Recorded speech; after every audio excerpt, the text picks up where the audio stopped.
What's up and good morning, everybody. I know if you like me and you get up in the morning and you get in your vehicle and you're going somewhere, and let's say you're coming up on lights, right? And you notice that when you get stopped at a light and it looked like you had to stop when you actually arrived at the light. All right, you're sitting there and listening to your radio, thinking about the day, and then all of a sudden you hear your car coming back on like you just cut it on, right? This is annoying. This is the auto start mechanism that are in a lot of newer vehicles. I have a Chevy Tahoe 2026 Z71, and it is still annoying. And I always forget to try to find out if there's a way to permanently disable that feature because it is wear and tear to the starter.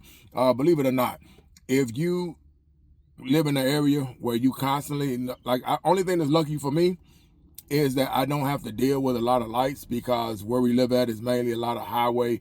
And once I'm going home and I get past the little feeder roads, and if I don't get stopped at any lights, I'm good. But once I get on the highway, that's even better. I don't have to worry about auto start. But there are some areas that I do travel to.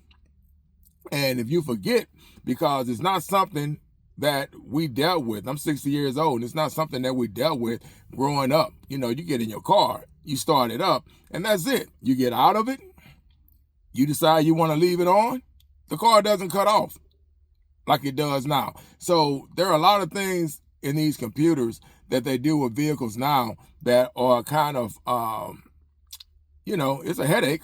Not a headache where you worry like, oh, whoa, with me type of headache. It's just one of them deals where you want to control it and you hate that you forget sometimes to actually cut this off.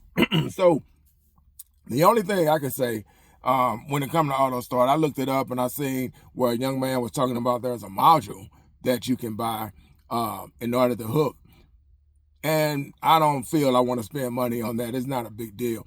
My thing is just try to remember when you get in your vehicle, before you leave, cut auto start off. And the more you do it, it'll become a routine.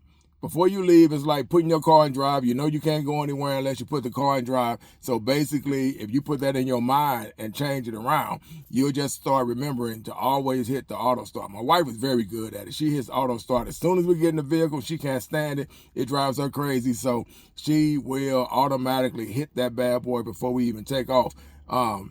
But what it does, in case you didn't understand, auto start, when your engine does go off and it starts back up, that starter has to engage.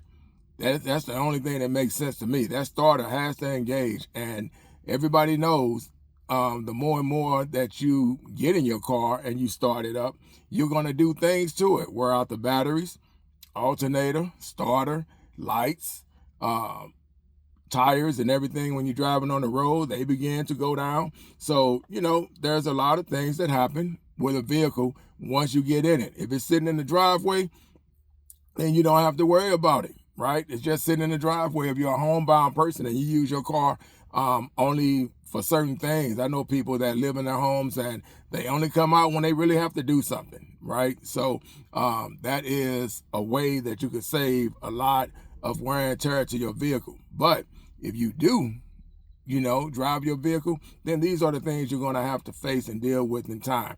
And auto start is something that if you live in an area where you're constantly seeing lights in a big city and you're going down these roads where you got to go downtown, we all know downtown areas got a lot of lights. And when you pull up to those lights and you get stuck at a red light and you get there and right when it turned red, you can't go.